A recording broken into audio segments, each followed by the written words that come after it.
అందరికీ నమస్కారం. Welcome to Bharati TV. ఏపీలో రాజకీయ ముఖ చిత్రం ఒక్కసారిగా మారిపోయింది. మొన్నటి వరకు రాష్ట్రంలో అధికారంలో ఉన్న జగన్ పార్టీ కేంద్రంలో ఉన్న బీజేపీతో సఖ్యతతో మెలిగింది. అయితే టీడీపీ జనసేన కూటమిలో ఇప్పుడు బీజేపీ కూడా చేరటంతో ఏపీ రాజకీయాలు రసవత్తరంగా మారాయి. సుదీర్ఘకాలం పాటు సాగుతూ వచ్చిన కూటమి పొత్తుల వ్యవహారం ఒక కొలిక్కి వచ్చింది.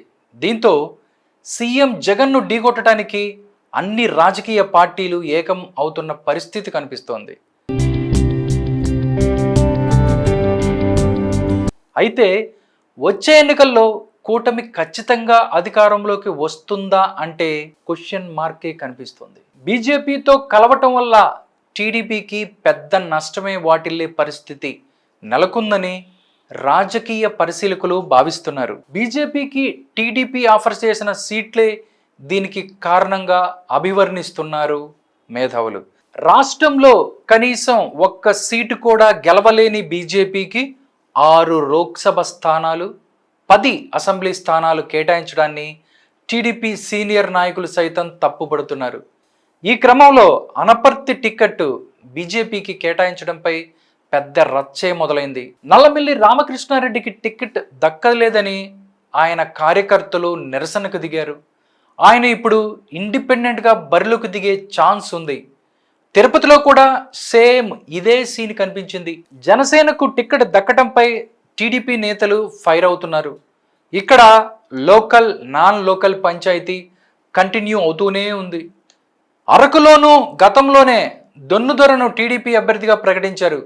కానీ బీజేపీ రిలీజ్ చేసిన లిస్టులో పొంగి రాజారావును అభ్యర్థిగా ప్రకటించారు. దీంతో అక్కడ అసమ్మతి రాగం వినిపిస్తోంది. ఎచ్చర్ల నుంచి టీడీపీ సీనియర్ నేత మాజీ మంత్రి కళా వెంకట్రావు టికెట్ ఆశించారు. కానీ పొత్తులో భాగంగా ఎచ్చర్ల టికెట్ బీజేపీకి ఇచ్చారు. దీంతో కళా వెంకట్రావు తీవ్ర అసంతృప్తితో ఉన్నారు. ఈ క్రమంలో కళా వెంకట్రావును తీసుకెళ్లి చీపురుపల్లి టికెట్ ఇచ్చారు అధిష్టానం. ధర్మవరం నుంచి బీజేపీ నేత వరదాపురం సూరి, అలాగే టీడీపీ నుంచి పరిటాల శ్రీరామ్ అక్కడి నుంచి టికెట్లు ఆశించారు. కానీ బీజేపీ అనూహ్యంగా ధర్మవరం సీటును వై సత్యకుమార్కు కేటాయించింది. ఇప్పటికే సూరి అనుచరులతో సమావేశమయ్యారు. ఆయన భవిష్యత్ కార్యాచరణ ఏంటన్నది ఇప్పుడు ఆసక్తికరంగా మారింది. సూరికి టికెట్ రాకపోవడంతో పరిటాల అనుచరులు సంబరాలు చేసుకున్నారు. విజయవాడ వెస్ట్ సీట్ ఆశించిన పోతిన మహేష్కు బీజేపీ లిస్టుతో షాక్ తగిలినట్టయింది. విజయవాడ వెస్ట్ నుంచి సుజనా చౌదరిని అభ్యర్థిగా ప్రకటించింది బీజేపీ. ఇప్పటికీ ఆయనకు టికెట్ దక్కాలని పోరాటాలు చేస్తున్నారు పోతిన మహేష్ విజయవాడ వెస్ట్ నుంచి. మరిప్పుడు బీజేపీ అభ్యర్థికి ఏ మేర సాయం చేస్తారన్నది డౌటే. బద్వేల్లోనూ ఆందోళనలు కొనసాగుతున్నాయి. 3 రోజుల క్రితం టీడీపీని వదిలి బీజేపీ కండువా కప్పుకున్న రోషన్ను అభ్యర్థిగా ఖరారు చేసింది బీజేపీ. ఈ డెసిషన్తో టికెట్ ఎక్స్పెక్ట్ చేసిన పనతాల సురేష్ వర్గం అస్సలు డైజెస్ట్ చేసుకోవటం లేదు. ఇప్పటికే నిరసన గళమెత్తారు. ఇక పిఠాపురంలో అయితే పరిస్థితి పీక్స్కి చేరింది. జనసేనాని పిఠాపురం నుంచి బరిలోకి దిగుతారని తెలియగానే అక్కడి టీడీపీ నేతలు బీభత్సం సృష్టించారు.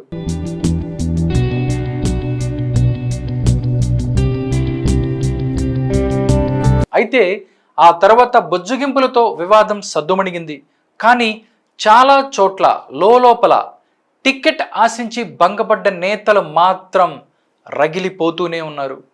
ఇప్పటికే కూటమికి ఓట్లు ఎంత మేర పడతాయో అన్నది ఓ అనుమానంగా ఉంటే, ఇప్పుడు అసంతృప్తులు ఎంత మేర సాయం చేస్తారనేది ఇప్పుడు మరో డౌట్. ఇవన్నీ ఒకవైపు అయితే ఎన్నికల ప్రచారంలో 3 పార్టీల జెండాలు కనిపించటం లేదు. నిజానికి పొత్తు కుదిరినప్పటి నుంచి అగ్రనేతలు చేతులు కలుపుతున్నా రెండో స్థాయి నేతల మధ్య అంత సఖ్యత లేదని తెలుస్తోంది. అధినేతలు ఆరాటపడుతున్నా క్షేత్రస్థాయిలో కత్తులు దూసుకుంటున్నారు నేతలు. కేడర్ మధ్య మనసులు కలవటం లేదు.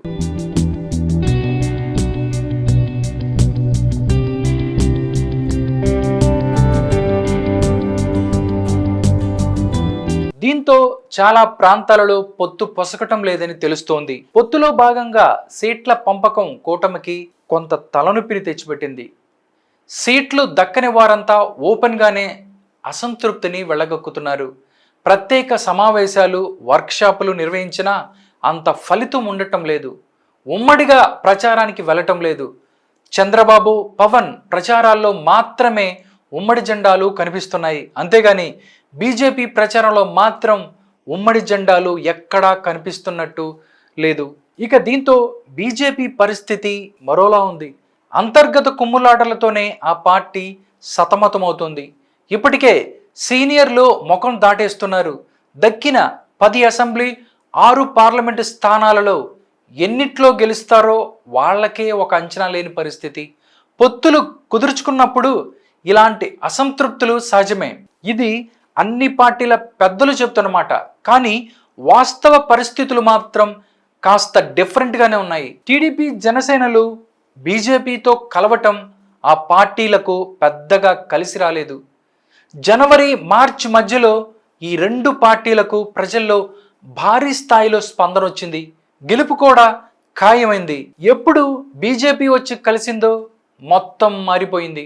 ఆంధ్రప్రదేశ్లో 1% పైగా ఓటు శాతం లేని బీజేపీతో టీడీపీ, జనసేన కలవటం కింది స్థాయి కార్యకర్తలతో పాటు ప్రజలకు కూడా అసలు నచ్చలేదు.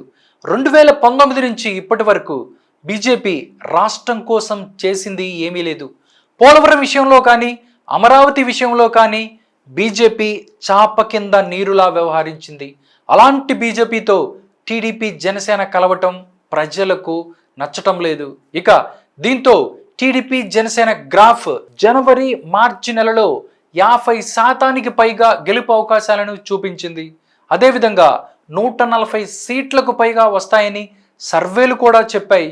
ఇప్పుడు ప్రస్తుతం తాజా లెక్కల ప్రకారం బీజేపీ కలిసిన తర్వాత ప్రస్తుత రాజకీయ పరిణామాలతో కూటమికి గడ్డు కాలంగానే కనిపిస్తోంది. మరీ ముఖ్యంగా బీజేపీ కలవడంతో వైసీపీకి బాగా ప్లస్ అయిందని గ్రౌండ్ లెవెల్లో చెప్పుకుంటూ ఉన్నారు.